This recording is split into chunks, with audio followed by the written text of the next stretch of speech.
di difficult there we go.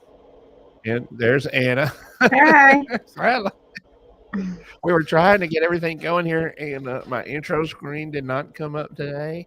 Nothing came up today. It was, uh, a weird situation, and this is, oh, well, it doesn't matter. We're here. How are you?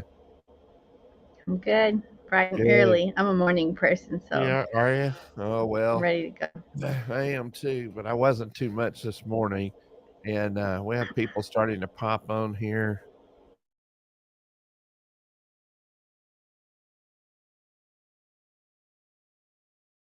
Phone here. Well, oh, it's showing us on there. Okay, gotta turn the volume down on here to let the captions pop in. But anyways, well, how is it in New York? Is it hot there? Well, it depends on who you ask. If you ask a New Yorker, they'll say it's so hot, we're dying. But it might get to 90 today, which is 90. not horrible. Yeah. Well, it was about that when I left the house here. So, yeah, no, it was 77 when I left the house this morning. So, good morning, everyone. Renee Clayton, Renella, Miss Renella. Hey, Terry Kennard, Renella Mathau, Gail, all of those who are popping on here right now. We'll give it a couple of seconds for everybody to jump on here. And then we're going to talk about social media and devices and kids because I think it's a super problem. I don't understand why some people don't think it's an issue, but um, definitely I w- so I go to Brookshire's here a lot. I know you've been in there yourself, Hmm. and you walk up and down the aisle in Brookshire's, and what do you see? Our kids are supposed to be working, are on an aisle somewhere, hiding out behind a display on their phone. You know, Yeah. and to me, okay, to me that's theft of time. They're Oh, sure. stealing time from their employer while they're on that phone. And they do it a lot. They'll go into a cooler and get on their phone, stand there in a cooler and be on their phone. And uh it's a crazy thing. I when I was in Louisiana not too long ago, I was at my at the eye doctor getting these glasses and sitting in the chair, and I'm just getting one text after another. And I looked at the doctor and I said, I don't know how old you are. I said, I think I'm probably a little older than you. I said, I would like to go back to the days of rotary dial and touch tone phones because I'm just too accessible to everybody. And this is my daily routine is ding, ding, ding, and look at text and Yeah. of course email and all that sort of thing. When before you just walked in the house and if you saw a red light blinking on your answering machine, you could choose whether or not to listen to it or something along that line. I just I think we're just so inundated with stuff.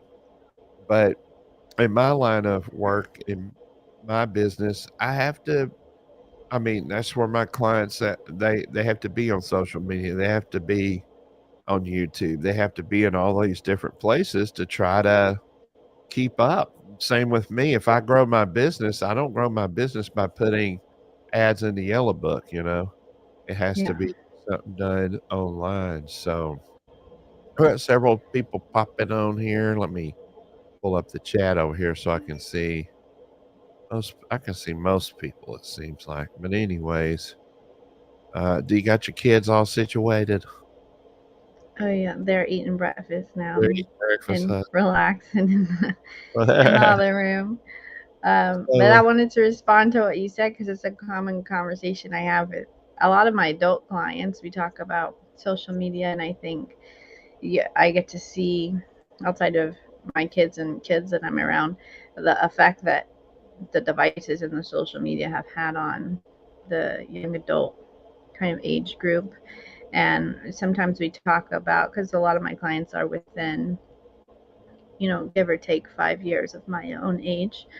And I remind them that, well, when I was a teenager, cell phones were becoming more popular, not smartphones, but text messages were 10 cents a piece. So you didn't send it unless you had to. And you didn't get a Yeah. phone unless you had your driver's license to check in with mom and dad about you made it to church or whatever. It Yeah. wasn't just whenever you, and if you accidentally hit the button to connect it to the internet, you try to get off of it as quick as you could so your parents didn't Yeah. get charged. And I remember, sitting in mom and dad's bedroom wanting to have a phone call with a friend on that corded phone with the voicemail machine, and you have 10 minutes to talk and gotta get off because they're waiting on a call or whatever. And so we have this conversation with people today who essentially are addicted to their phones, that nothing has become more urgent in the world. We just are feeling like we need to have this instantaneous response from everybody, this immediate satisfaction, and actually just not Mhm. necessary. You can set boundaries, and 99% of the time, nothing is an emergency. And I talk about this all the time with people. Unless you're bleeding, broken leg, house is on fire, there's a tornado coming, it's actually not an emergency. And somebody can wait five I minutes for you I to listen, respond, or I see it 30. all the time. People you and you don't they get angry. "Hey, are you listening to me?" They'll start sending "Are you listening to me? Hey, Oh, yeah. what's going on?" "How come you didn't respond?" I'm going like, "Maybe it's because I'm in the bathroom or something," you know? There's all kinds of reasons, and that's when it seems the most inconvenient when you're indisposed. They start sending you stuff, and the one thing that really gets me is when you're in a place that you need privacy and you get a video call. Mhm. So, we're definitely so much more accessible these days, but sometimes I just have to stop and think, can these conversations wait until we're at a place because I don't know about you, but even with my clients, I don't talking on the phone is secondary. I really prefer to see them. I like to Mhm. s if I can do a Zoom call with them or something along that line, I really prefer that, or being in person, and then a call secondarily, because I like to see people's facial expressions when I'm talking to them about something, because their body language, their facial expression, their tone of voice tells a whole lot to me, speaks to me about a lot of things.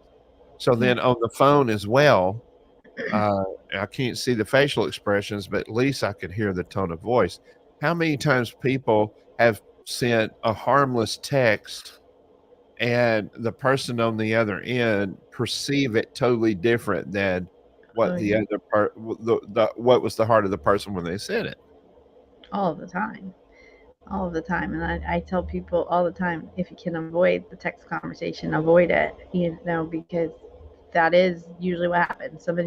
It's easy enough to misinterpret what somebody's saying in person, and have to take extra care to make sure you're understanding the heart of what somebody's saying, especially when it's a serious conversation. How much easier it is to misinterpret a text message and they get all huffy about it when you didn't even get the heart of it to begin with. So, I mean, there's a time and a place for that, and depending on the people, but for sure, I think the technology for some people feels like it replaces the real life relationships, and there's a place for it. It's nice to have accessibility and to build your business in different ways, and we need to teach our kids about that because they're going to have to use it to be relevant in business and things like that. But teaching them to use it as a tool versus as a replacement for real life relationships are two different things.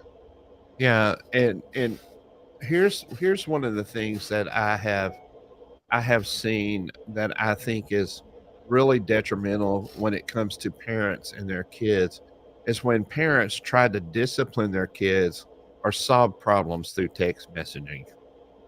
Hmm. That frustrates me to no end because uh, there you can't predict or you can't see the tone of voice. You can't hear what you know what's the feeling behind it. Or you're just getting in some words and you really kind of you kind of put into those words how you think they feel rather than actually how the other person was responding. But um, I have seen it over and over again where parents will get in arguments with their children via text message, Yeah. and it's just this long, or the kids get in I had this recently with my older kids. My two daughters got on the outs with each other about something that didn't even really matter that much. Got on the outs with each other, and then so they screenshot their text messages and send them all over to me and go fix it. Yeah. And I'm like, I haven't even read through these things. It's like 20 pages of text message screenshots on there of he said, she said, they said. And I'm sitting there going, this is not how you solve problems. This is not how you have meaningful conversations because uh, they were playing off of what they thought the tone of the other person was when it Hmm. wasn't that at all. When I sat down with them and go, "Okay, now what'd you mean by this?" "Well, this is what I meant." And I said, "Well, it didn't come through on this text message the way you think it meant. That's why you've got to stop having these conversations by text message." Do you Well, find I that to think be a I problem? think that's a good example though, because unfortunately, well, thankfully they had you, but unfortunately they needed you. But they could have asked each other that same question of, oh, I took this message that way, is that what you meant? It's not that hard to get clarification if there is a misinterpretation. And sometimes people just run with their interpretation instead of Mm, reflecting for a minute with the other person to double check, like, did you really mean this is what I thought it meant, if you have to have the text conversation. But if you don't, then it's pretty easy also to say, like, hey, let's pause this and meet up for lunch and talk about it, or have a phone call, pick up the phone. And if you're texting, you could also hit that other button and just call them, yeah. and talk, unless they're in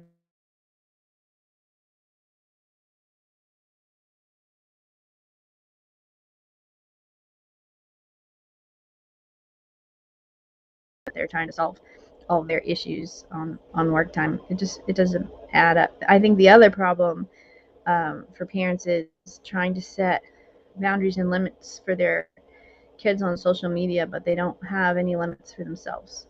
So Oh, they're on their phone all the time, on yeah. Facebook, Instagram, TikTok, whatever it is. But they want their kids to have limits, but they're not demonstrating that and living by example, and that's extremely problematic, I think. What do you Well, think? I think so because I mean your kids. I was talking to somebody the other day. I said, "You need to start leading these people differently." It was some people it was a guy in a business, and I said, "You need to start leading these people differently." "I'm not going to do it. I've tried all of that. I'm not going to." I said, "You don't understand. You're either intentionally leading or you're leading them the wrong direction by default. You're Hmm. leading somebody." So our refusal to uh, grasp some of these subjects with our kids, because I'm going to tell you, our kids are more distracted than they've ever been, I think, before in their life. And it's really concerning to me. I mean, kids used to come up, the boys would come up and ask for a 22 rifle when they were 12 years old. Now they're wanting an iPhone, you know. Hmm.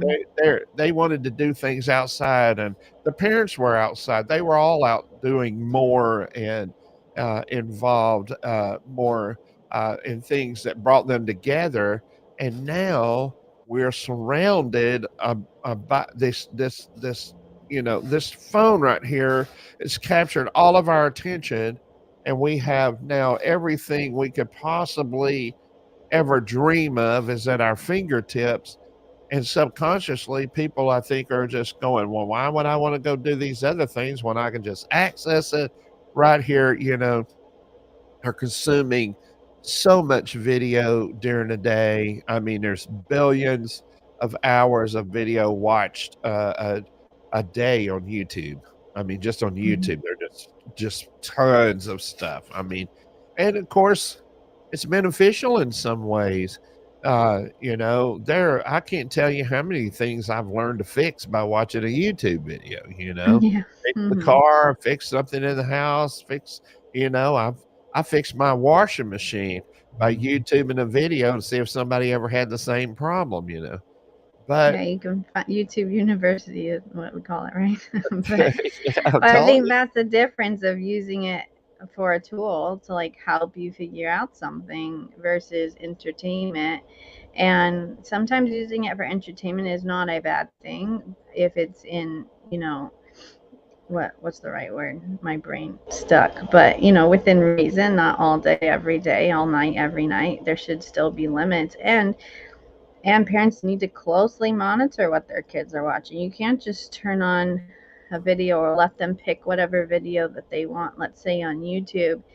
And maybe the video is okay, but unless you're paying for the no ads, and a lot of people don't, they just have the regular YouTube, there are all kinds of crazy ads that pop up on the most innocent video your kid might be watching Oh that yeah. you have to very closely monitor, or they're instantly exposed to something that you don't want them to be. You can't just leave them to themselves because you approve the video and let them watch it, and then they get to see all of these really atrocious ads that I've seen pop up when we're looking. Even we'll watch a church service on YouTube, and they'll pop up ads that are like totally unrelated Oh to yeah. that Yeah. lifestyle. You have to be very careful and on top of everything regarding media, because it is.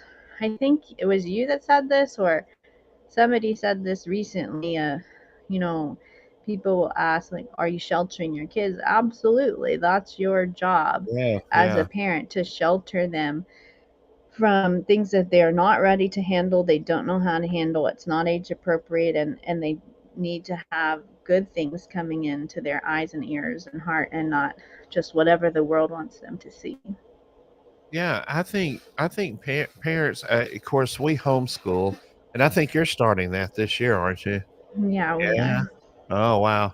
We're So we've excited. homeschooled for 20 years, over 20 years.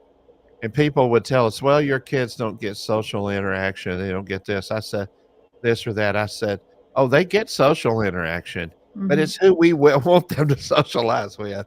We don't feel like we need to Yeah. throw our kid into a basket of worms and then hope they turn out right.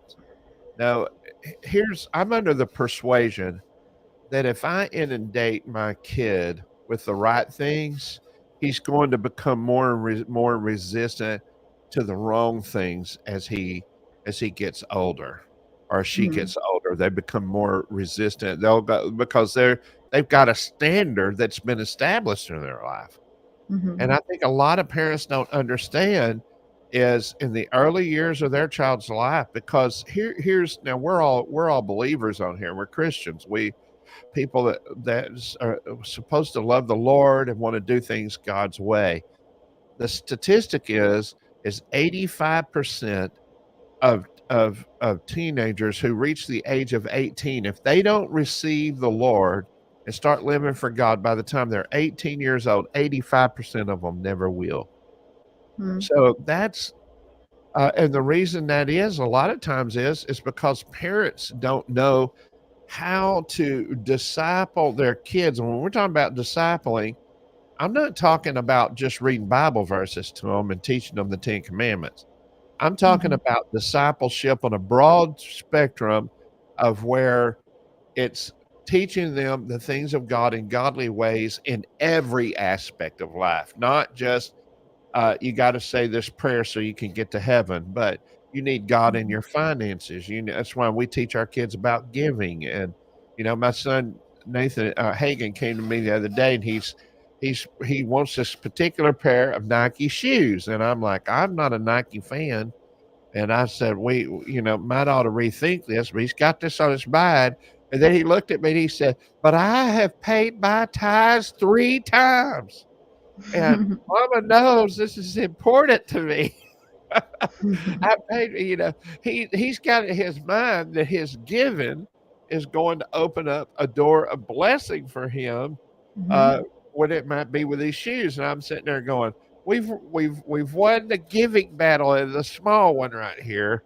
I don't Mhm. know about the Nike shoe thing, but we've won this giving battle. So the I think I don't think many parents are proactive and intentional about this. And that's one reason why over the past several weeks we've been talking about here is getting God's dream and having understanding your purpose and then applying that to every single area of your life and being intentional with it and discipling our kids into it so that their life is becoming more and more balanced. But it seems like that and I have seen this. I've been in homes where people just took their babies, put them in a car seat, sat them down in front of the little dummy stuns, and said, "Watch and just let them sit there and watch that stuff all day long." And they don't understand their child from the early age needs that relational interaction. And now they've Mhm. let TVs and phones. I mean, you go into a restaurant, and what are kids doing? They're sitting there looking at this phone, just staring at it while anywhere And their you go. parents are doing the same thing. Yeah, I That's know why it. you hear some restaurants promoting a discount on the meal if everybody will put their phones in the basket or something. I don't know if you've seen that. Oh, really? Yeah, because they want people to connect, and I think it's a good idea. Sometimes you have to give an incentive, unfortunately, these days to get people to do that. Well, But I it did is see important. this. I don't know if they're doing this regularly, but at the farmhouse in Mahia, we went in there to eat everybody. Your audio cut out for a second. What did you say I said at the about the farmhouse, farmhouse? Hmm. yeah, the manager collected everybody's phone, the kids, all the people working there, collected Hmm. all their phones in a basket and put them in the office. Oh, And nice. I'm going like, "Wow, we might get better service." But for Yeah. some reason, it did not affect the waitress's hearing. It just Yeah. no matter how much I repeated it, they still got the order wrong, but but it does happen. I mean, so let me ask you, do you have any advice or guidelines?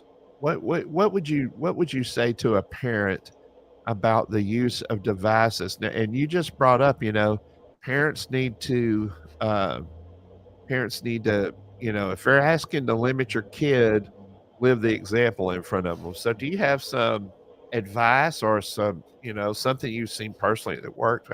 What's your feeling about that?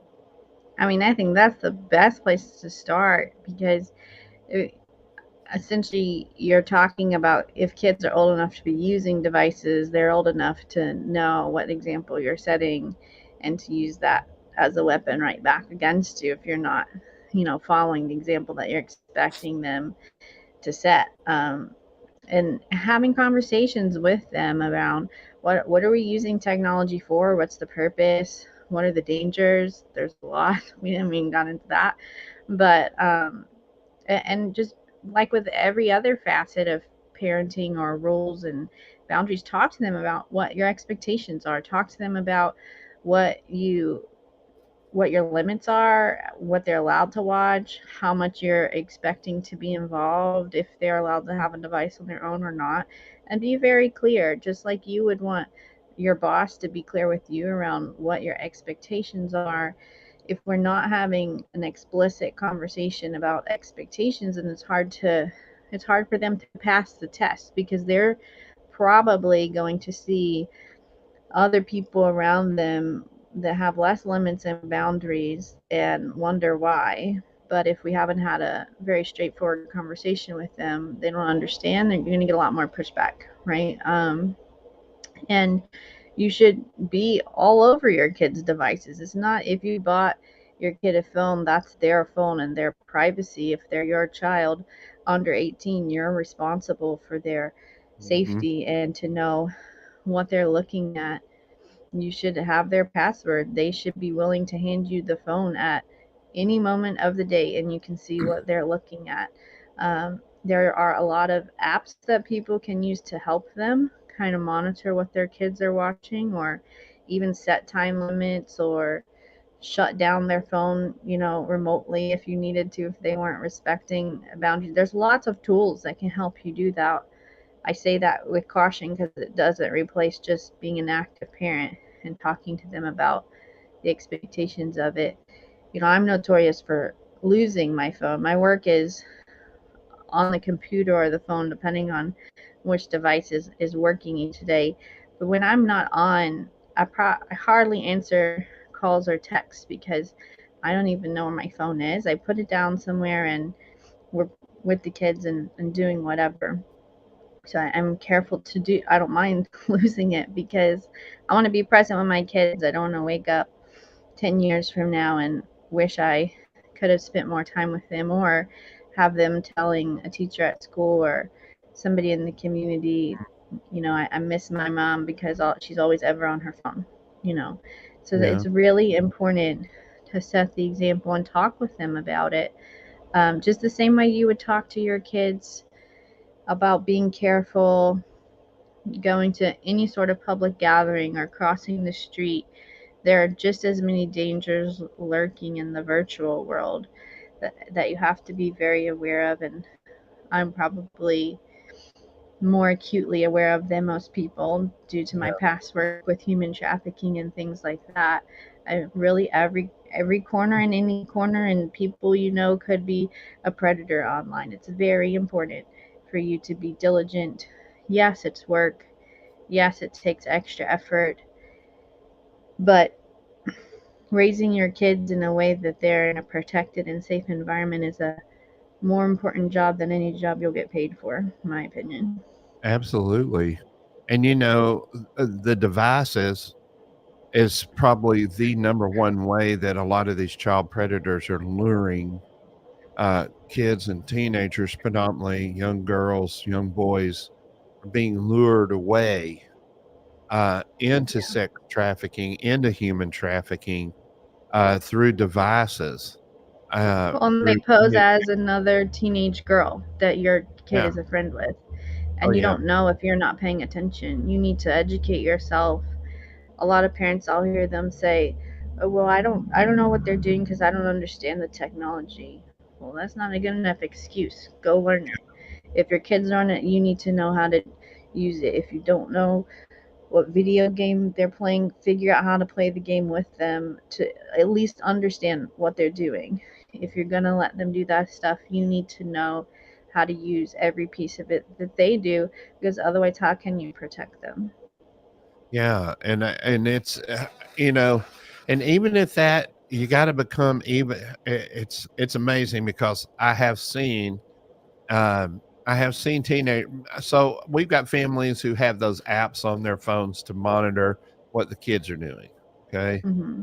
but then a kid will turn around and set up a second account.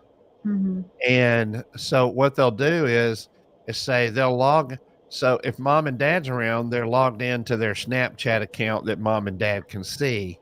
Then they have this secondary account that mom and dad can't see, and they'll log into that when they wanna, bypass the parental stuff. I'm not I'm into technology, but I don't know how all of these kids are smart. Yeah, They know how to they know how to work the system in a real flagrant way, and, right. and then and we have to admit at times as parents, for me, my schedule has been for the past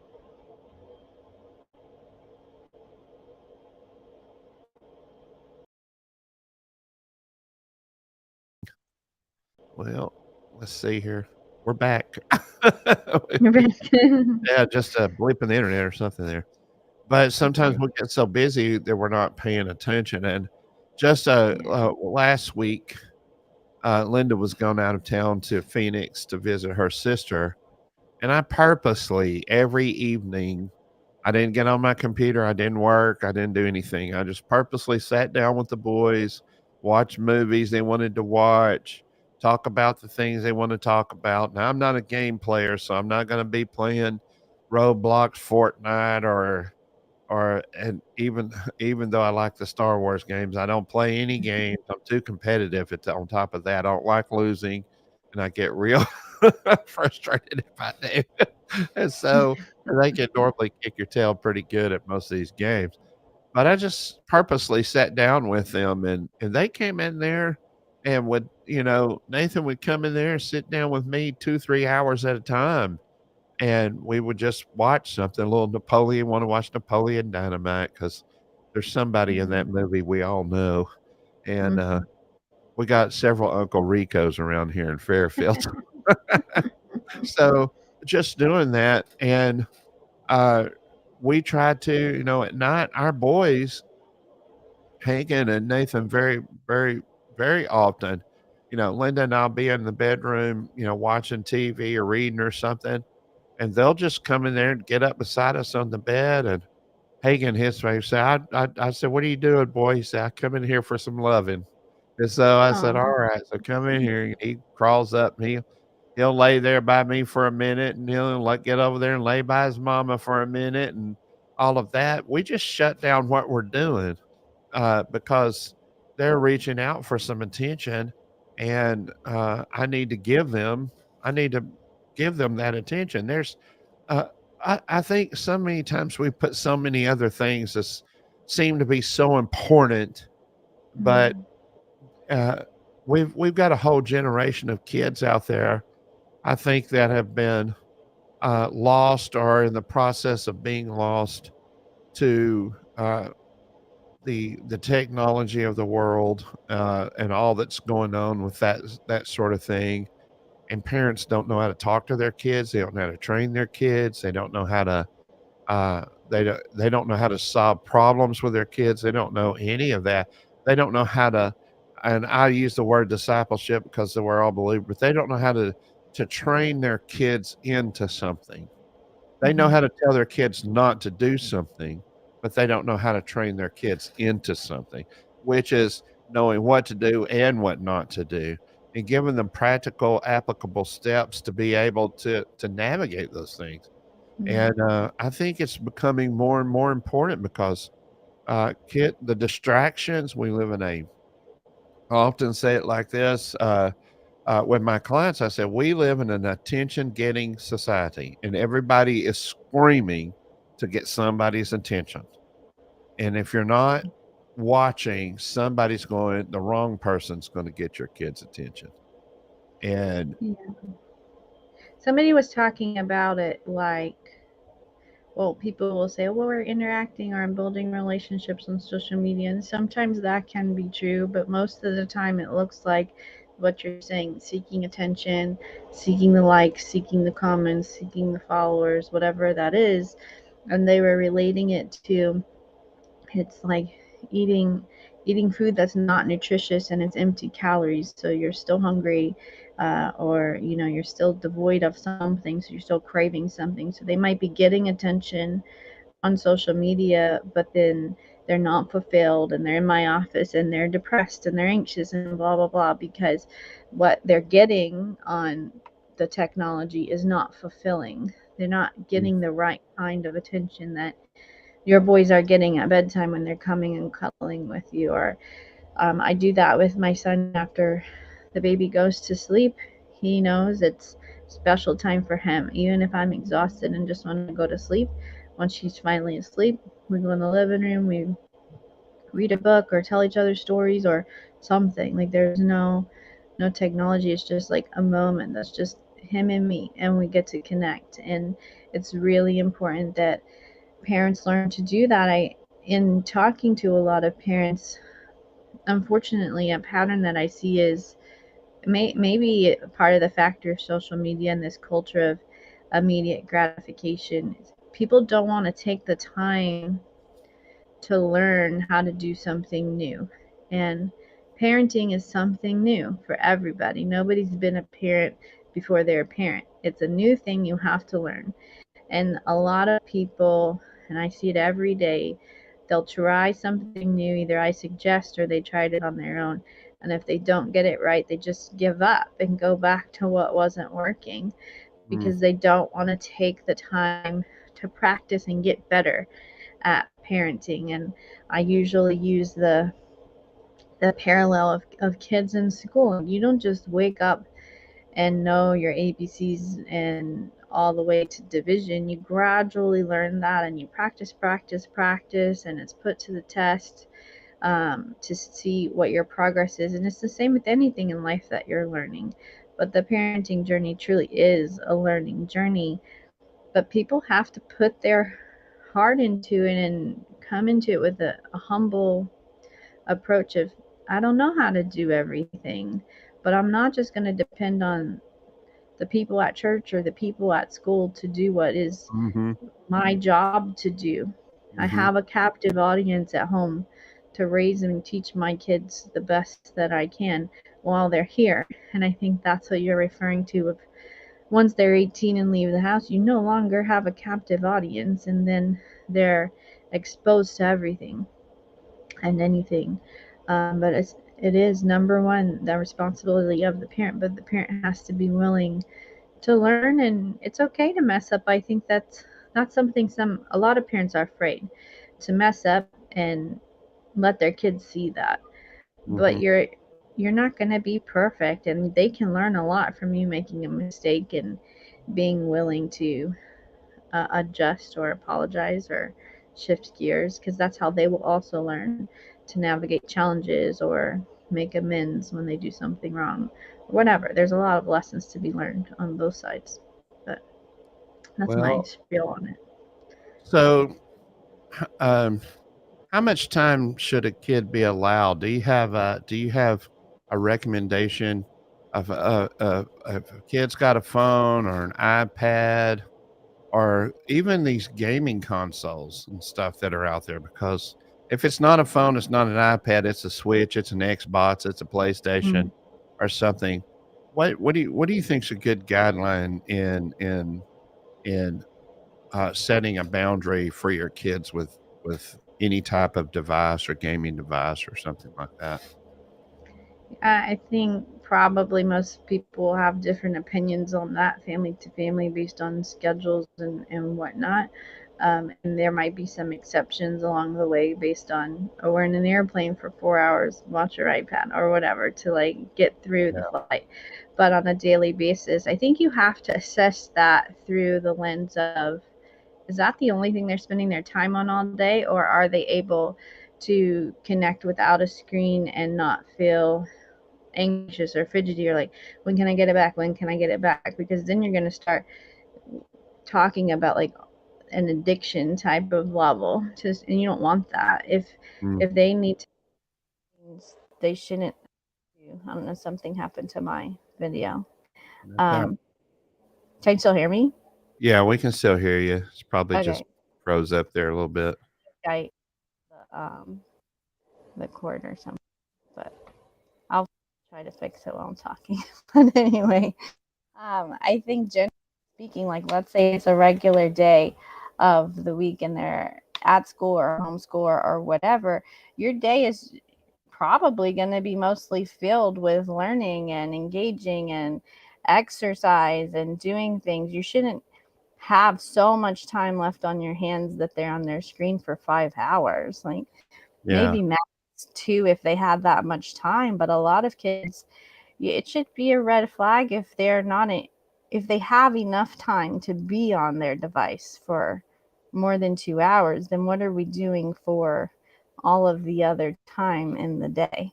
Is it Mhm. because, and I think we talked about this the last time we were talking, that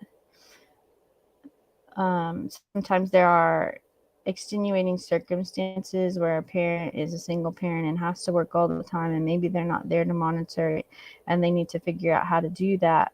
But for a lot of people, they're there in the evenings and they utilize the devices as an easy way out. So I can get other stuff done while my kid is on their screen.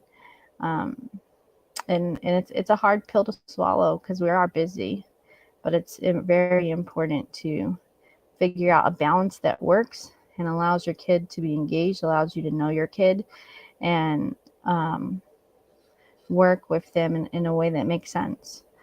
Like my son is interested in the computer, but I've been teaching him to edit videos on the computer like I edit for work. So I'm Mhm. teaching him to use it in a way that could benefit him for a business in the future, not just mindlessly watching a game. I use it as a teaching tool for him, something like that. Does that make sense?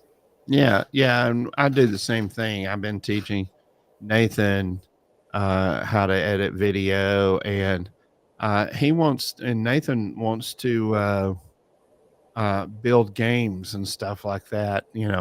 Friendly, kid friendly games, and uh, he's excuse me, he's been working on that. He has a couple of programs where he's been able to get in there and they do some stop motion videos and all of that. And it really is fun to watch him kind of unleash his creativity there. Uh, but and all of that's wonderful. But at the end of the day, we still have to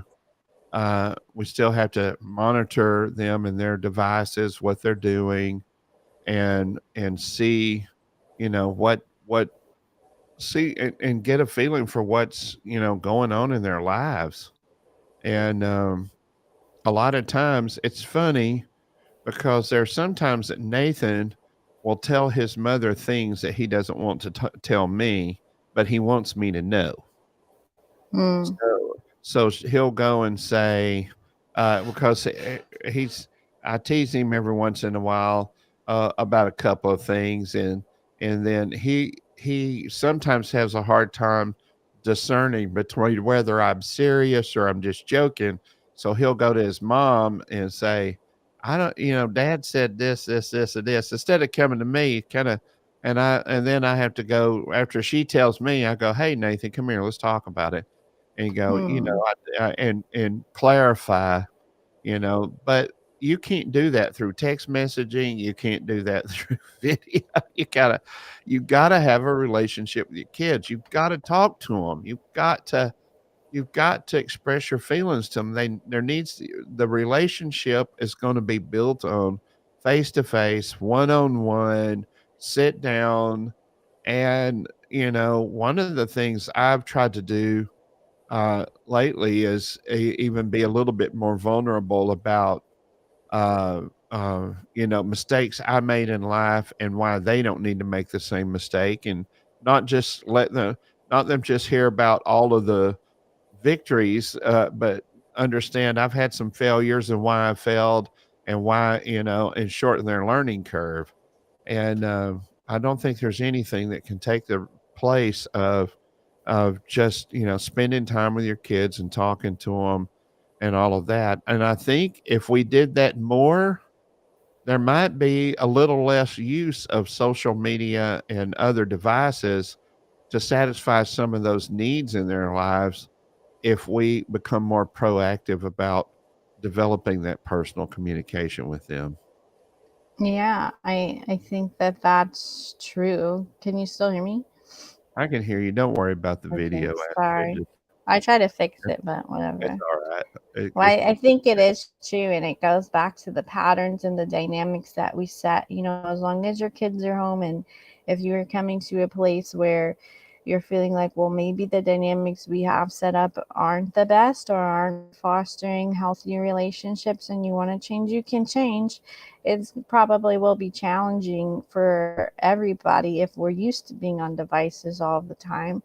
But once you shift and shift consistently, then they will also come to know and expect that there are more things to do than just be on devices.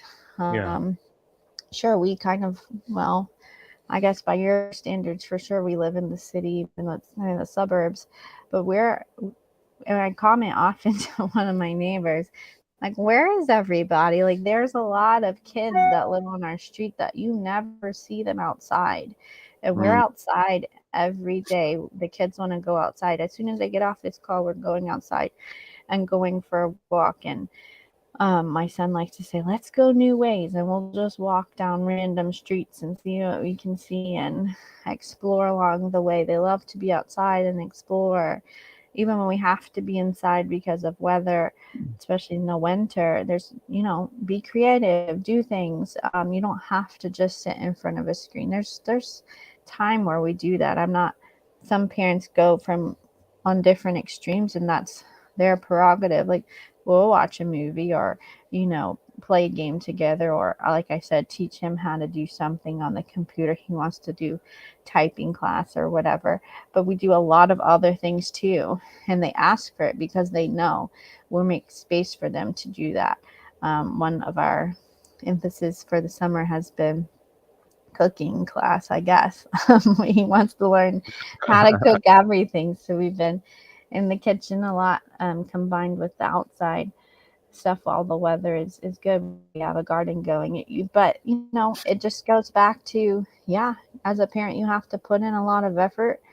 That's what the job calls for, and we might be tired from other things, but it's a very important task that God has given us to raise up these little ones that we have been blessed with. So, um, man, this is probably an inexhaustible subject. We probably could talk for days and days on this, but some people are commenting. I know you can't see the comments, but a lot of people are enjoying all this. Some people are saying, "Man, this is good content." Other people, Pastor Joe Palm down in Florida, said he loves this format. So, and I guess they get tired of hearing just from me all the time. Who knows? Oh man! And I got up this morning thinking, Lord, I really need this today with Anna, because so I got off of caffeine on. I started getting off caffeine on Monday. I haven't had any since Monday. Here it is, Wednesday. Yesterday, I thought I was going to die. I woke up. It felt like somebody was hitting me between the eyes with an axe. I Oh was no. on a bad headache all day. I mean, I was just nearly, and I had Zoom calls and everything else. I was nearly incapacitated. And when I got up this morning, I was like, oh, I felt sick, and my head was not throbbing like it was yesterday, but was down to a dull headache. And I'm going like, oh, thank God for Anna today, because I won't have to try to sit there. I will. I'm gonna- I need a break from trying to think of something here. But listen, as always, it's always wonderful to have you, Anna, because you always say something that sticks with me every time. Like that first time, you said, talking about working on the relationships that matter the most, in the sense that you can't be replaced. Your employer will replace you the next day, but your family are not going to replace you the next day. They're going to grieve and work on those relationships, make those good. And that's really what we're talking about today, is work on those relationships with your kids. And there needs to be a trust factor that's developed between you and them, that uh, when questionable things or painful things come up in their life, they need to be able to talk to us about them, and feel good that they're going to get some decent answers. Yeah. Excuse me. And we need to make time for that. Anytime our kid asks us a question, we shouldn't be putting them on the back burner. We should answer their questions, because um, if they're not asking questions, then where are they getting their information? That's what Yeah, I have to look at. for Where sure. if they And need if to. you don't know an answer, I'd rather you say, I don't know, let's go figure it out together, than Yeah. just avoid it, because you're afraid to say you don't know. It's okay to not know something. Yeah, yeah, and that's what's been hard for me in the past, is because that's what I do. I'm a problem solver. I think through things down to the very details. I mean, I'm real detail oriented, in the sense that When people come to me, I have to look at every aspect of something to try to solve that problem. And it's hard for me to go, I'm really not sure, or just ignore it and move on when I need to realize they're asking questions, and it's every question is an opportunity for me to train them or disciple them into the purposes of God for their life. And no matter how simple or how profound the question may be. Uh, Mm-hmm. so I think we need to get more serious about that. I recently learned about because when you read the Bible, you never read about youth ministry or children's ministry. You never see them. You just Mm-hmm. say you hear Jesus say, "Forbid not the little children to come into me, for such is the kingdom of God." That's about a couple of places, and Jesus talks about it, but you don't see that kind of thing in there. And they had, and I always thought, well, where's the kids? Where's the kids? Where's the youth in all of this? And Mm-hmm. so I found out that in a Jewish synagogue, the kids sit down front in front of the rabbi, and then the parents and the adults sit behind them, and it's basically almost like levels of maturity in the seating arrangement. Mm-hmm. Kids, and then the next level, like teenagers or young adults, and then the older people sat on the outside. The focus was on training the kids. And if they trained the kids, as they trained them, they got older, they moved back, and new kids took their place on the front. So I was praying about this. I said, Lord, you don't see any youth ministry, you don't see any kids ministry, you don't see them going, well, let's take the youth and put them over here. And the Lord just said to me real strong. He said, John, if parents did their job, there'd be no need Mm-hmm. for pastors, Yeah. because they're getting, they would be getting what they need spiritually, emotionally, physically. Everything it should be occurring within the family unit. Yeah. And we develop there. And so I don't want to leave. I used to ask in church services, sometimes I would ask, how many of you have raised your kids in church? And of course, everybody would raise their hand. And I would go, that's the wrong place to raise your kids.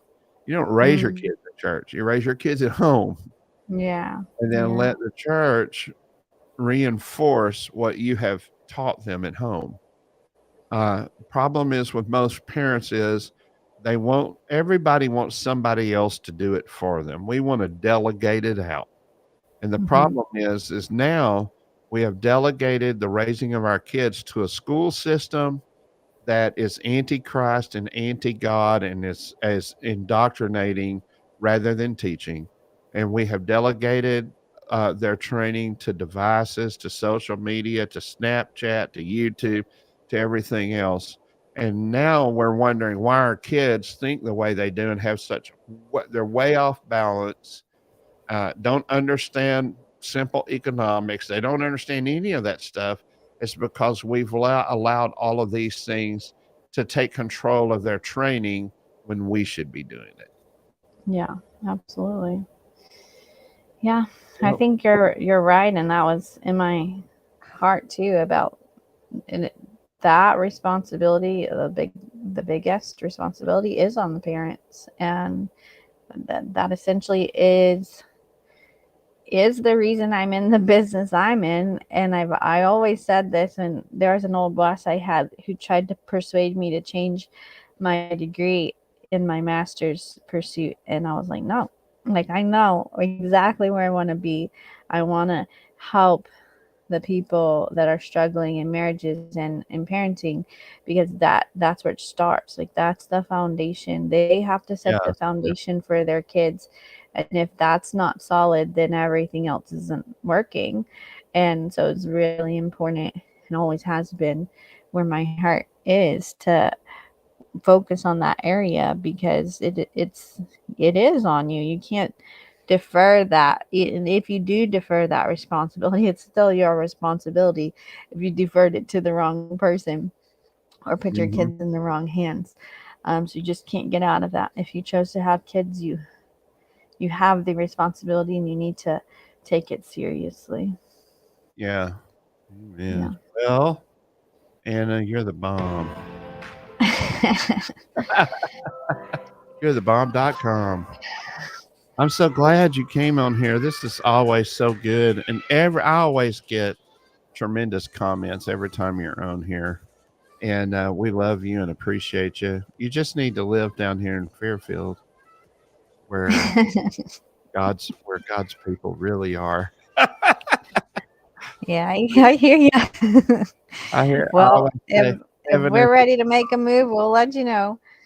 hey, Um, I'll be helping you hunt down a house. And I have an office space for you here in this new place that we're in, where there you can you go go. and see people in. Oh yeah, it'd be awesome. Listen, hug your babies, tell your husband we said hey, and Thank you for God, having me. oh, you're always such a blessing. We love you, Anna. And I just talked to your dad on the phone. I think last week or week before last, Yeah. and I was trying when I it was well, it was a couple more weeks than that because I was looking for a new office space, and somebody told me he might have had one open over here somewhere, and I had called him and all, but he's proud of his girls, that's for sure. And That's we're for proud sure. of him too. But He's pretty anyway, good fella. We love you, Anna. all right, God we'll talk to bless y'all you. later. God bless Bye bye. everyone. Thanks for watching. Y'all have a good day. Bye bye.